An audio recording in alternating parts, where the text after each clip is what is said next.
Hello everyone, আশা করি তোমরা খুব ভালো আছো। আমি দেবিকা, ডে উইথ দেবিকাতে তোমাদের স্বাগত। আজকে সোমবার, প্রতিদিনের নিয়ম অনুযায়ী পড়াতে যাব, তোমাদেরও সাথে নিয়ে যাই। চলো। 7টা বেজে গেছে, আমার টাইম হয়ে গেছে পড়ানো। এখন আমি চলে যাবো পড়াতে।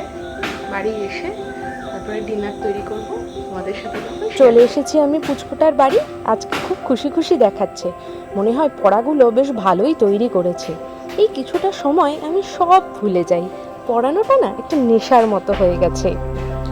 তোমরা কিন্তু আমার চ্যানেলটা সাবস্ক্রাইব করে দিও আর লাইক কমেন্ট শেয়ার করে দিও। তোমাদের ভালোবাসা ছাড়া আমি কিন্তু এগোতেই পারবো না। পড়ানো হয়ে গেছে, এবার বাড়ির দিকে রওনা দেওয়া যাক। আজকে সারাদিনই প্রায় বৃষ্টি হয়েছে, তাই রাস্তাঘাটটা দেখো এরকম ফাঁকা ফাঁকা শুনশান, বেশ ভালোই লাগছে। চলে এসেছি এখন আমি, 9টাও বাজে, আর ডিনারটা এখন তৈরি করে নেবো। চলো, তোমাদের সাথে দেখা হচ্ছে রান্নাঘরে। চলে এসেছি রান্নাঘরে। যেহেতু রাতের খাবার আমরা একটু হালকাই খাই, তাই আজকে একটু বানাবো পনির স্যান্ডউইচ। বেশি উপকরণের প্রয়োজন হয় না, আর খেতেও কিন্তু খুব ভালো লাগে, হয়েও যায় বেশ তাড়াতাড়ি। দেখো, গল্প করতে করতে সব রেডি হয়ে গেল।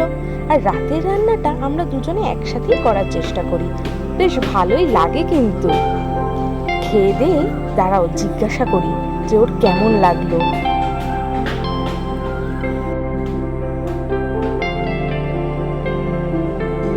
তোমার কেমন লেগেছে খেতে বলো? আমি তো বানিয়েছি স্যান্ডউইচ, তো আমার ভালোই লেগেছে, আমি বানিয়েছি। হ্যাঁ, ওই এটা বানিয়েছে। না, আইডিয়াটা আমারই ছিল, ও হেল্প করে দেয়। আমি হেড শেফ, এই হেল্পার। হ্যাঁ হ্যাঁ, ওই করে রাতেরটা। আমি রান্না করছি, আমরাই বলছি কেমন হচ্ছে। আমি তো বলছি এসব করা উচিত, কেমন হচ্ছে। না, ভালো হয়েছে, খুবই ভালো হয়েছে।